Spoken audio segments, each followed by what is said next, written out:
Hey now, have a sip. Wednesday, the 13th of April. And I was right, yesterday was Herbie Hancock's birthday, but it was also my good friend Bob's birthday, Bob Bedrowski. So I haven't mentioned Chris Bailey of the Saints passing away. I don't have any of those Saints albums anymore. I have one single left. He was a badass. I liked his voice, and I liked the Saints. Sold the majority of my punk records years ago. I just have a smattering of titles. But I rated the Saints. They were real. They were a good band. Not necessarily just punk. They were absorbed under that umbrella, but they were just a real hard Australian band, a good band. So, what I'm here for is to show you some music, and that's what I'll do, as well as whatever pops up in my head. Sometimes I'll be thinking I have something, and then it'll disappear. So let's just do music. Yesterday I did some listening and practiced to get ready for rehearsal with Dave Nance Band. Talked to some friends. People, keep it together.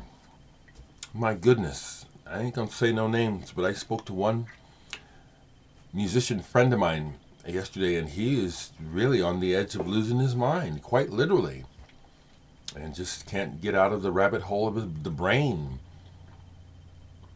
And that's where all the distortion is inside. But you get addicted. We get addicted to our misery. We get addicted to the scenario in our heads. And there's nothing that anyone else can do about it. So that's why I said what I said yesterday at the end of the video. I'm in the same boat, trying to do a little better all the time. So some records I played. I'll start with this one because this is a collectible record. Changes by Catapilla. This is a reissue, their second album. I have an original on Vertigo of the first album.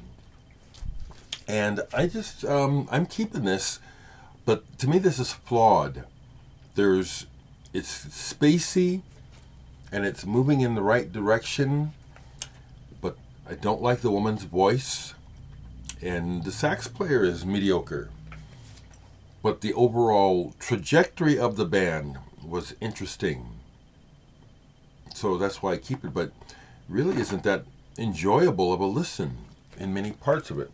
For me, because I've posted that before in groups and had a lot of folks talk about how much they love the woman's voice, and what I hear is that she's really is rangy. She really has a hard time staying in pitch. It always bugs me. Hadn't played this in a long time. Bought it for the hit Troglodyte, Jimmy Castor bunch, but it had been a while, so I had forgotten. But there is a funk jam on here. It's just begun. On my last video, someone asked me, do I know about Slave and M2? Are you fucking kidding me?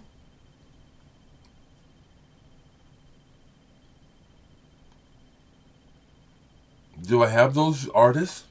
Of course I do.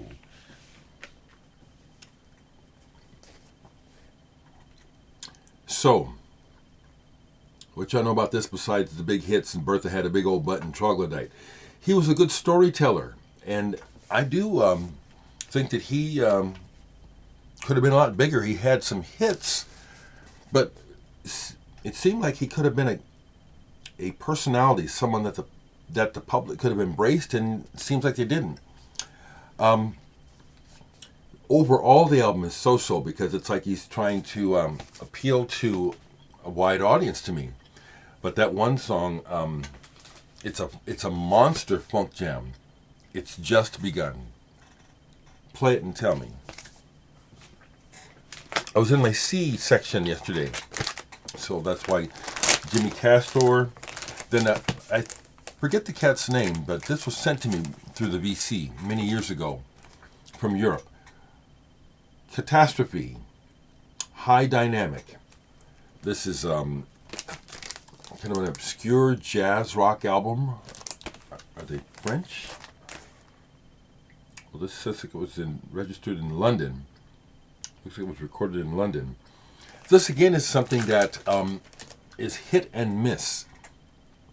Some of the arrangements and the band playing is really nice, and then unfortunately some of the solos, particularly the saxophone, is just it ain't quite up. You know, it's like, but the arrangements are good. It's a keeper. I love stuff like that. Another thing about some of these records that are maybe kind of hit and miss like this, it's like, I'm not selling this. When are you ever going to see this again? So why would I sell that? French band Catharsis, Roland Bouquet was the keyboardist. Interesting sound. Really not rock and roll at all. Almost madrigal. Almost something like at a church. The Chevrons. This is the one I played yesterday. Really enjoy it. There is a Pink Floydiness to it. Also, I think it's partially because of the organ settings. I have this one too. I didn't play it yesterday though, but I pulled it. Masq, Catharsis. This is good stuff. This is some good stuff. I put it away. I'm going to grab it.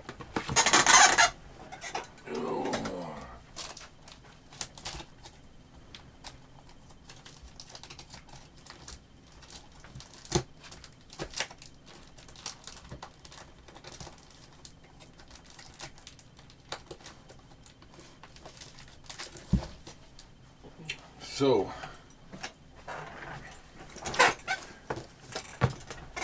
pulled this yesterday.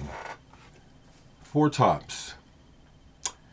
Still Waters Run Deep is the track off of here that I really like. They do two versions on here. Stillwater Love, Stillwater Peace. This got some radio play when it came out. Love the Four Tops. I am still dismayed, and I see to me the current landscape of public music shows the result of my dismay. What I'm saying is I've always dismayed that critics poo-poo and make fun of songs that have values and talk about peace and love. You know, they use words like it's flowery and, you know, pie in the sky. Excuse me. But I've always loved those sort of songs. Get Together by the Youngbloods, Everyday People, Sly and the Family Stone. Still Water Up. This is just gorgeous, beautiful, classic Motown band sound. And the words, I can see where someone that I would call a jerk would cringe at the words, saying that they're like a Hallmark card. Well, I'll take it. We need some peace and love real bad on this planet. War crimes? It's insane. People are being killed innocently, and so we have to discuss it as war crimes. Oh, I hate power. The inhumane focus of power. That we're just cannon fodder.